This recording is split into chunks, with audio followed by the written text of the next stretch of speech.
اللهم صل على سيدنا ومولانا محمد وعلى آل سيدنا ومولانا محمد وبارك وسلم وصل عليه.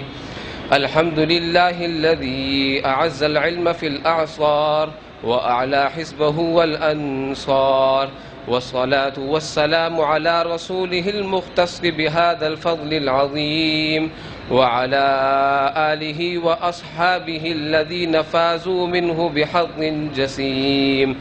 أما بعد، باب قول الله عز وجل: ونضع الموازين القسط ليوم القيامة وأن أعمال بني آدم وقولهم يوزن.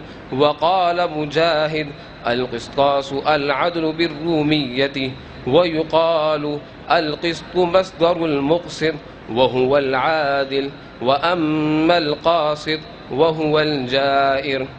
حدثنا فضيلة الشيخ عبد الرؤوف حفظه الله تعالى قال: حدثنا فضيلة الشيخ مولانا محمد إدريس كاندلوي رحمه الله تعالى قال: حدثنا محدث العصر أنور شاه كشميري رحمه الله تعالى قال: حدثنا شيخ الهند محمود الحسن جنجوهي رحمه الله تعالى قال: حدثنا قاسم العلوم والخيرات قاسم نانوتوي رحمه الله تعالى قال: حدثنا أحمد علي سهارنفوري رحمه الله تعالى قال: حدثنا شاه عبد الغني رحمه الله تعالى قال: حدثنا شاه محمد إسحاق رحمه الله تعالى قال: حدثنا شاه عبد العزيز محدث دهلوي رحمه الله تعالى قال: حدثنا شاه ولي الله محدث دهلوي رحمه الله تعالى قال: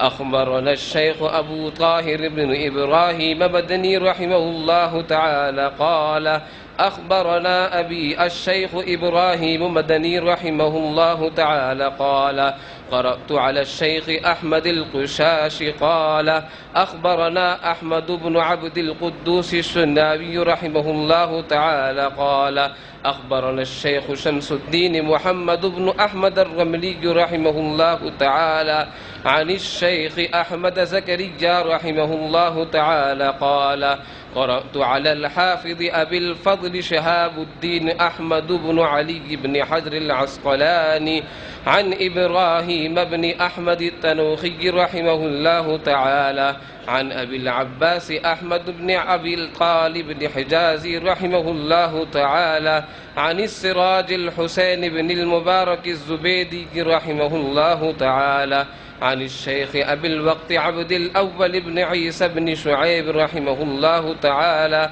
عن الشيخ أبي الحسن عبد الرحمن بن مظفر الداودي رحمه الله تعالى عن أبي محمد عبد الله بن أحمد السرخسي رحمه الله تعالى عن أبي عبد الله محمد بن يوسف بن مطر بن صالح بن بشر الفربري رحمه الله تعالى عن أمير المؤمنين في الحديث أبي عبد الله محمد بن إسماعيل بن إبراهيم بن المغيرة بن بردزبة الجعفي البخاري رحمه الله تعالى قال: حدثنا أحمد بن أشكاب قال: حدثنا محمد بن فضيل عن عمارة بن القعقاع عن أبي زرعة عن أبي هريرة رضي الله عنه قال: قال النبي صلى الله عليه وسلم: كلمتان حبيبتان إلى الرحمن خفيفتان على اللسان ثقيلتان في الميزان سبحان الله وبحمده سبحان الله العظيم.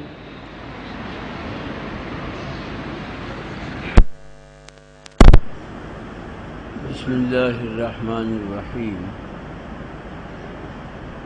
سب سے پہلے اللہ تبارک و تعالیٰ کا لاکھوں اربوں شکر ہے کہ جس ذات نے ہمیں تعلیمی سال کی ابتدا کرنے کی توفیق دی اور تسلسل کے ساتھ یہ طریقہ جاری رہا. آج اللہ نے وہ دن دکھایا کہ ہم نے آخری سبق بخاری کا پڑھا. وقت کم ہے۔ دوسری بات یہ ہے کہ ہمارے مدارس میں جو علوم پڑھائے جاتے ہیں یہ کم از کم 15-16 قسم کے علوم ہے۔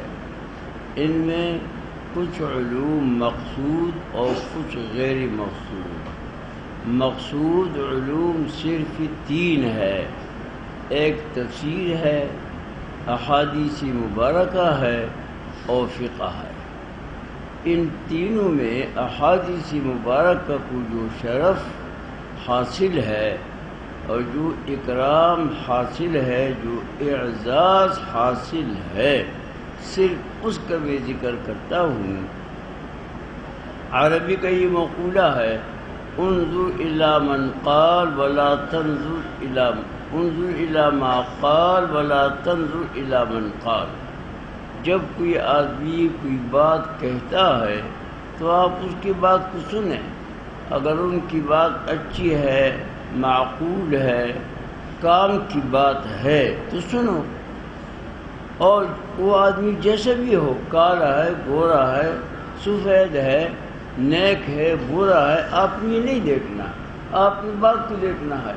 اگر بات اچھی ہے تو سنو تو نہیں، لیکن احادیث مبارکہ کو اللہ تعالیٰ نے یہ شرف دیا ہے، یہ اعزاز دیا ہے کہ جب ایک شخص یہ کہے قال رسول اللہ، تو سننے والا فوراً کہے گا خاموش، قال رسول اللہ تو آپ نے کہہ دیا، لیکن آئندہ کے لیے خاموش ہو جاؤ، سب سے پہلے یہ بتلاؤ تمہارا نام کیا ہے، سب سے پہلے یہ بتاؤ کہ تمہارا نام کیا ہے، تمہارے والد کیا ہے، والد کا کیا نام ہے، تمہارے تاریخ پیدائش کیا ہے، تمہارا خاندان کیا ہے، اور تم کب پیدا ہوئے، اور اس کے بعد ان کو یہ کہا جائے گا کہ تمہارا کردار کیا ہے، تم عادل ہو، فاسق ہو، نیک ہو، برا ہو، جب تک کہ وہ 2 چیزیں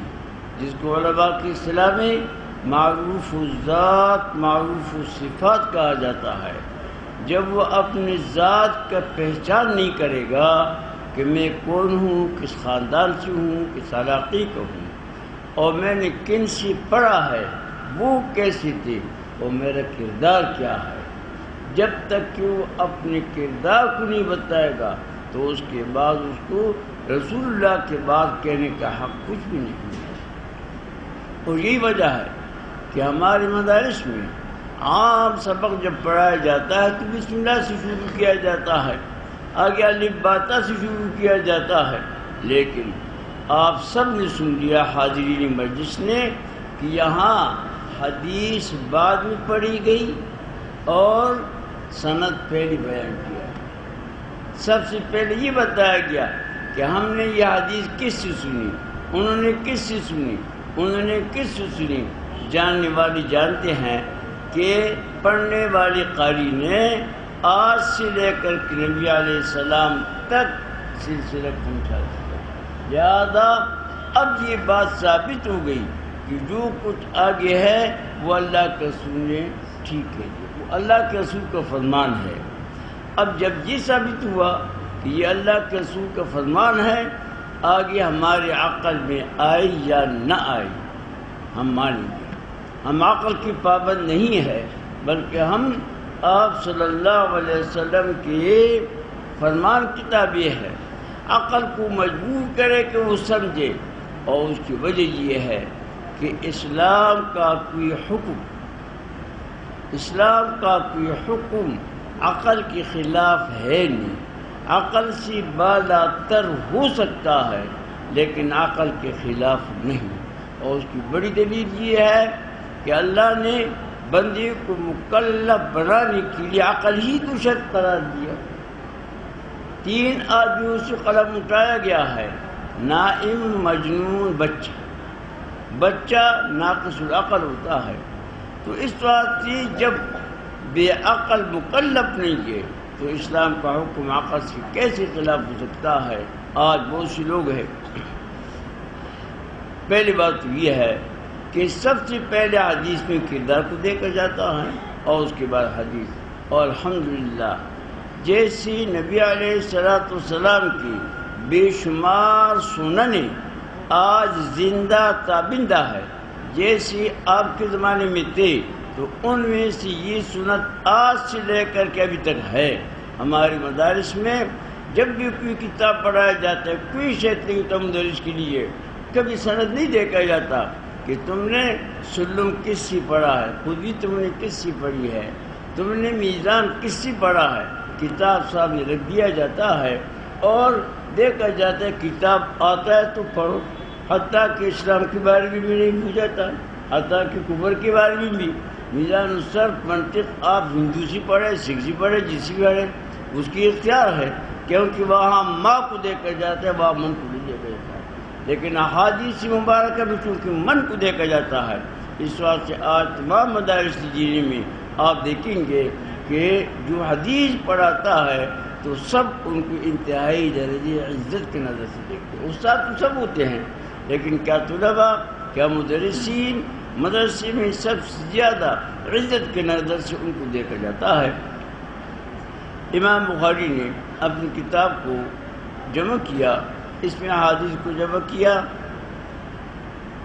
یہ یاد رکھے اللہ کے نبی اور اولیاء کا کوئی کام بے ڈھنگا بے ترتیب نہیں ہوتا، چاہے یہ قصدن ہو یا ارادتن ہو، یہ کوئی شرط نہیں کہ قصدن ہو تب، ارادتن ہو تب اور بغیر کیے، لیکن ان کے کام میں ایک ترتیب ہوتی ہے۔ اللہ کے رسول نے امت کو وضو کے احکام بتائے، نماز بتائے، آپ نے سوچا نہیں، آپ نے سوچا نہیں، لیکن اب کیا ہے، فقہاء نے لکھا ہے وضو کو کیسے عجیب ترتیب ہے، نماز کی کیسے عجیب ترتیب ہے کہ پہلے یہ کیا اس کے بعد آخر میں۔ تو امام بخاری اولیاء اللہ میں سے ہے یقیناً، اور آپ کی ولایت میں کوئی شک نہیں، صرف آپ نہیں بلکہ آپ کی والدہ بھی ولی تھی، آپ کے والد بھی ولی تھے۔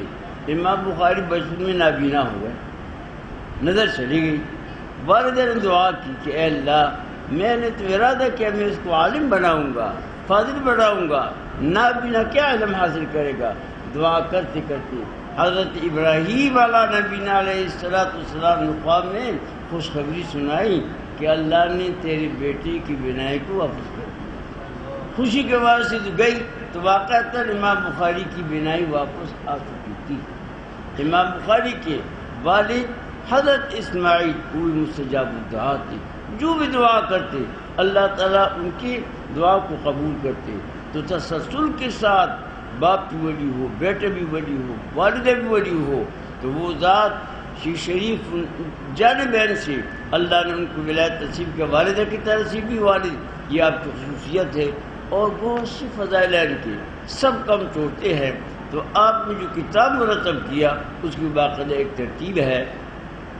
سب سے پہلے باب کیف کان عبد الرحیم کو بیان کیا، امام بخاری نے بتا دیا کہ جو کچھ ہوگا وہ وحی سے اگر ثابت ہے تو دین ہے، وحی سے ثابت ہے تو دین ہے۔ لہذا علماء جو کچھ کہتے ہیں اگر اس پر کوئی انسان اعتراض کرتا ہے تو یہ اعتراض عالم پر نہیں ہوتا، یہ وحی پر اعتراض ہے۔ اس واسطے کہ علماء وحی کے بغیر کچھ نہیں۔ اس کے بعد جب انسان کام کرتا ہے تو کام میں سب سے پہلے نیت ہوتا ہے، ارادہ ہوتا ہے، اور چونکہ عوام یہاں موجود ہے میں ان کے لیے بطور خوشخبری کی یہ کہتا ہوں، یہ یاد رکھو ہم نماز پڑھنے کے مکلف نہیں ہے، نماز کو وجود میں لانے کے مکلف نہیں ہے، روزے اور حج کو وجود میں لانے کے مکلف نہیں ہے، ہم مکلف ہے صرف نیت کی۔ ہم مکلف ہے جب انسان نیت کرتا ہے تو اللہ اس کو اس کام کرنے کی توفیق دیتا ہے۔ تو چونکہ اس کے بعد سب سے پہلی نیت، تو امام بخاری نے وہ حدیث ذکر کی کہ جس کا تعلق نیت کے ساتھ ہے۔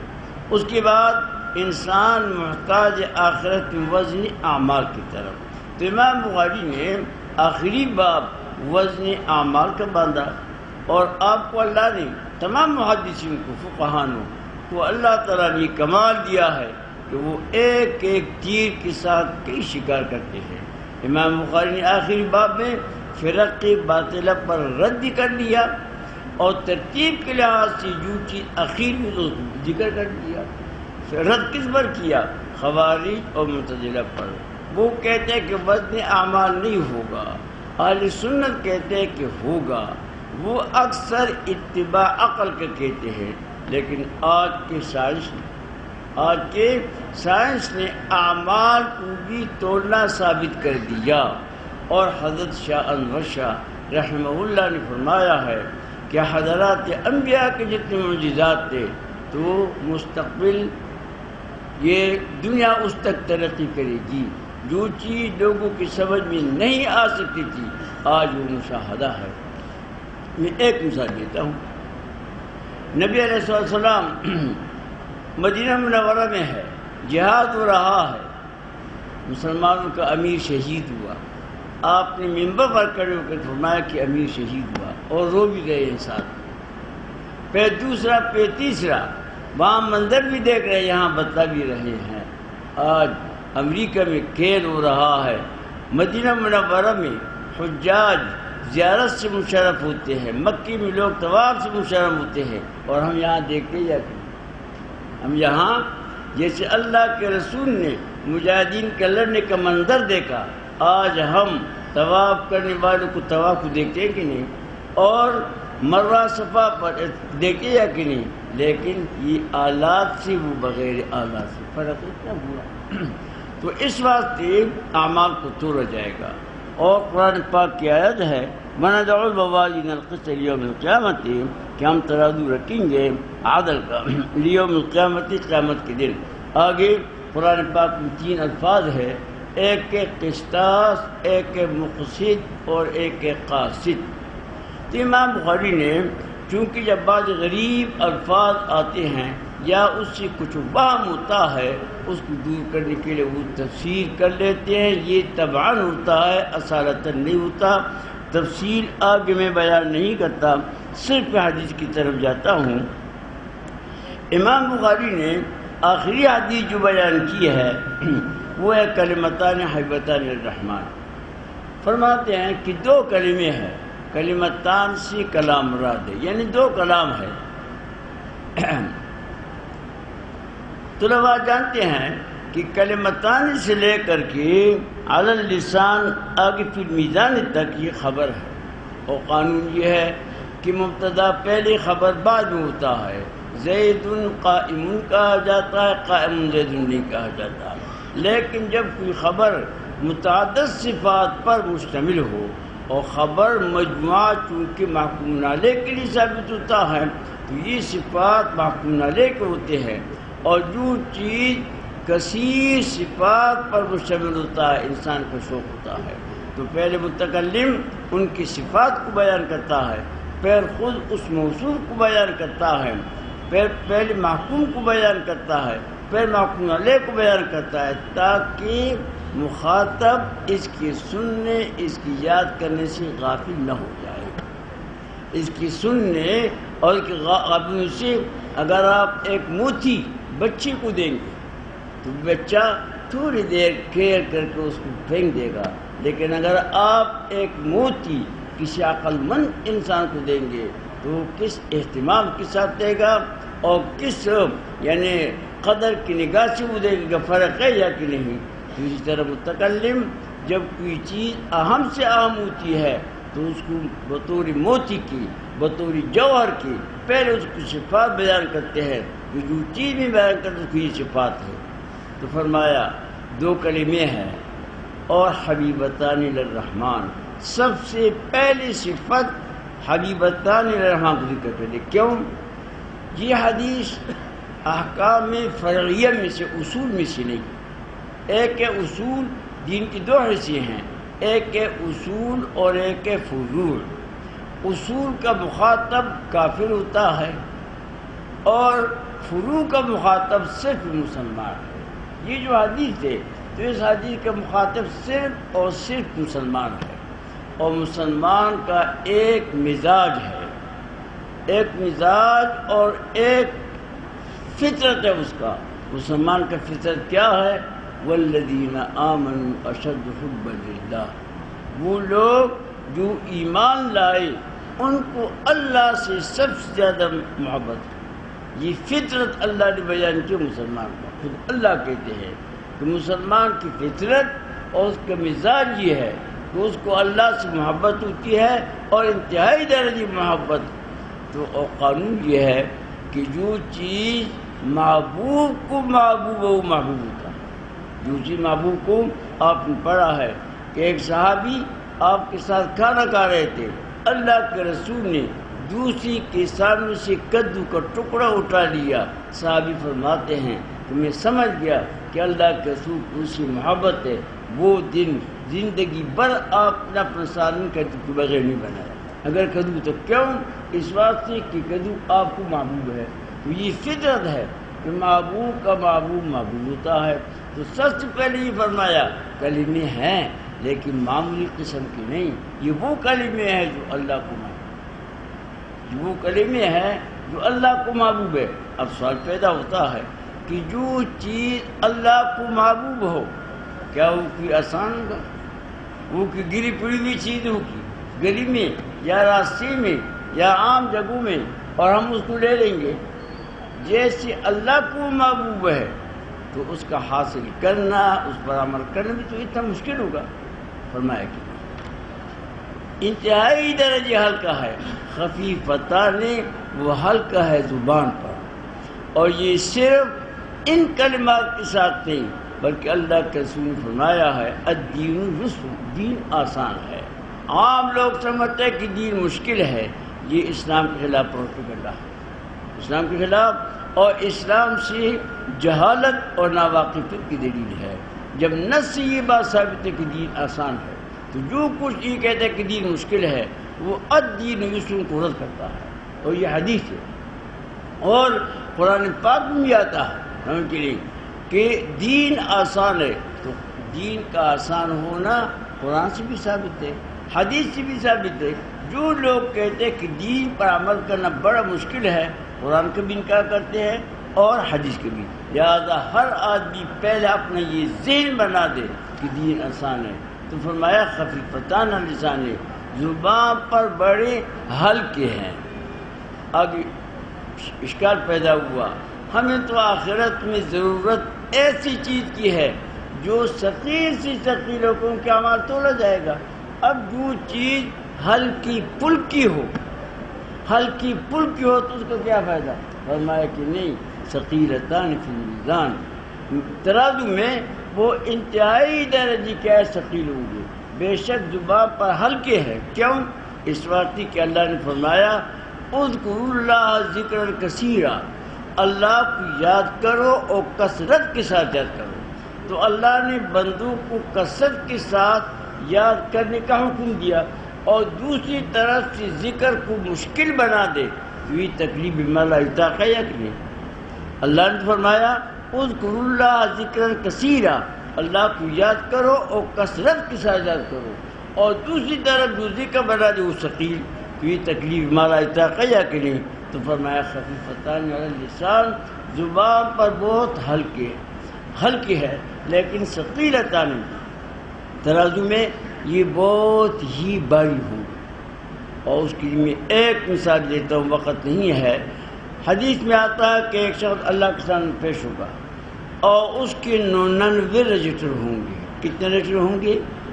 99، اور 99 کے 99 گناہوں سے بری ہوں۔ 99 کے 99 نیکی نام کا کوئی چیز نہیں ہوگا۔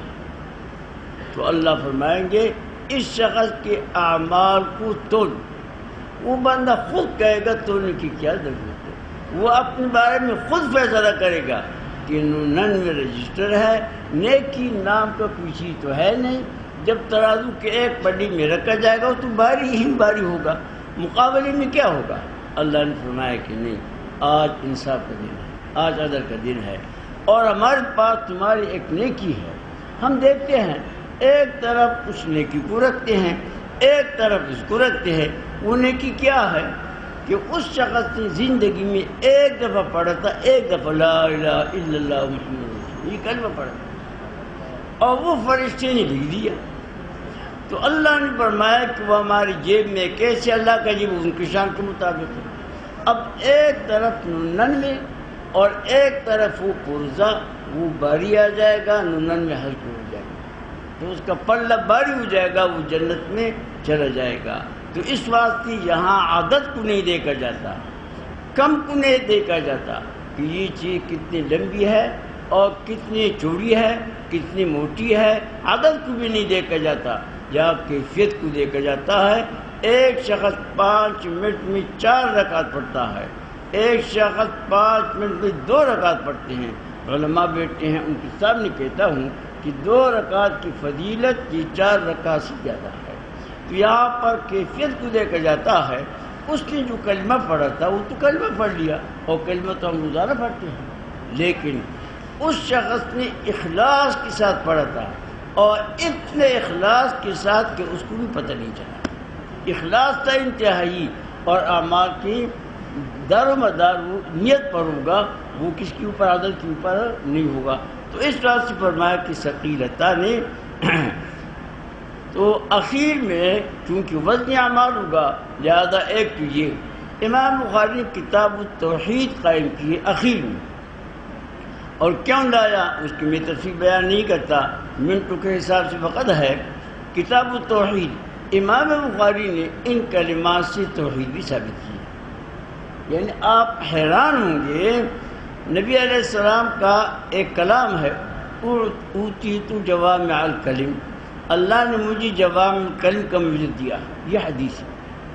اور آپ کی اس حدیث کو اگر مشاہدہ کرایا کہ آپ کا کلام کیسے مجید ہے، تو ہر محدث نے کوشش کی، لیکن خاص کر امام بخاری نے اس جملے کو جو مشاہدہ کرایا امت کو کوئی حد نہیں دی۔ ایک ایک حدیث کو کئی بار، اور ہر بار الگ مسئلہ، اور پھر صرف حدیث لایا اور اس سے کئی مسائل ثابت کیے، توحید بھی ثابت کیا، اور آخر میں کیوں ذکر کیا اس کو بھی ثابت کر دیا کہ آخر میں ہونا چاہیے تھا۔ توحید کیسی؟ توحید کا معنی ہے کہ اللہ اپنی ذات اور صفات میں یکتا ہے، اللہ کی صفات میں کوئی شریک نہیں ہے۔ اب اللہ کی صفات کتنے ہیں؟ لا تعد ولا تحصى۔ اگر ہم ایک ایک صفت کے ساتھ اللہ کو یاد کرنے لگ جائے، عمر نوح بھی مل جائے اور ہم یاد کریں گے، وہ ختم ہو جائے گا، لیکن اللہ کی صفات ختم نہیں ہوگی۔ لیکن قسم 2 ہیں، جتنی بھی صفات ہیں، ارب وہ ہیں، کرب وہ ہیں، جتنے ہیں، لیکن وہ تقسیم ہے 2 قسموں میں، صفات ثبوتیہ، صفات سلبیہ، صفات جلالی، صفات جمالی۔ صفات سلبیہ ان صفات کو کہا جاتا ہے جس میں اللہ کو ہر عیب سے پاک ہونے کو بیان کیا کہ اللہ ہر عیب سے پاک، اور صفات ثبوتی جس میں اللہ تعالیٰ کے لیے تمام صفات بیان کی گئی۔ تو جس شخص نے یہ کہا سبحان اللہ، اس نے اللہ کو ان تمام ناموں کے ساتھ یاد کر دیا کہ جس میں اللہ سے عیب کی نفی کی گئی، اور جس نے الحمدللہ کہا اس نے اللہ کو تمام صفات کے ساتھ یاد کر لیا کہ جس میں اللہ کی صفات کمالی ثابت کی گئی۔ تو تمام کے تمام نام آ گئے، سب نام آ گئے۔ اب اسی توحید کیسے ثابت ہوا؟ ان کلمات سے اللہ کی کبریائی اور عظمت ثابت ہوا۔ اللہ کی سوا آج تک کوئی ماں کا لال ایسا آئے اور ثابت کر لے کہ کوئی موجود ایسا ہو کہ اس میں کوئی عیب نہ ہو۔ اگر اس میں کوئی خوبی ہے تو 10 اس میں عیب ہوں گے، اور اگر اس میں کیا کوئی خوبیاں ہیں تو عیب اول تو یہ ہے، یہ ہو سکتا ہے کہ ایک چیز میں عیب خوبی نہ ہو، لیکن اگر ہو بھی تو اگر خوبی ہے تو عیب ضرور ہے۔ آج تک بتا دے موجودات میں سے جہاں تک ہمارا مشاہدہ ہے، جہاں تک ہمارا علم ہے، کوئی نہیں ہے۔ تو جب کوئی تمام صفات کی ثابت ہونے کے ساتھ موصوف نہیں ہے اور عیب سے کوئی خالی نہیں ہے، وہ صرف اور صرف ایک اللہ کی ذات ہے، تو توحید خود بخود ثابت ہوا یا پھر نہیں؟ خود بخود توحید ثابت ہوا۔ ایک امام بخاری نے یہ اور فرقے باطلہ پر رد کر لیا، اور آخری بات یہ ہے کہ امام بخاری نے اپنی کتاب کو ایک مجلس قرار دے دیا، اور مجلس کے آداب یہ ہے کہ جب انسان مجلس سے اٹھتا ہے انسان سے کچھ غلطیاں ہوئی ہوتی ہے تو آپ نے فرمایا سبحانک اللہم و بحمدک لا الہ الا انت استغفرک. جب یہ جملہ انسان کہہ دیتا ہے تو وہ تمام کی تمام غلطیاں معاف ہو جاتی ہے. تو امام بخاری نے تقریباً 7,000 کم و بیش احادیث کی ہیں اور انسان غلطی کا پتہ ہے. بے شک حضرت امام بخاری اللہ کے ولی ہے اور امت مسلمہ آپ کی ولایت کے قائل ہیں اور آپ کی کتاب کو قرآن کے بعد درجہ ہے. لیکن پھر بھی ہو سکتا ہے کوئی غلطی ہو. تو امام بخاری نے آخر میں یہ کہہ دیا کہ اگر مجھ سے کوئی غلطی ہوئی ہے تو اللہ تبارک و تعالیٰ اس کو معاف فرما دے. اللہ تعالیٰ ہمیں عمل کرنے کی توفیق عنایت فرما دے اور جو کچھ پڑھا گیا ہے پڑھایا گیا ہے ہم سے بھی اگر کچھ غلطی ہو چکی ہے تو اس کو اللہ تعالیٰ معاف فرما دے.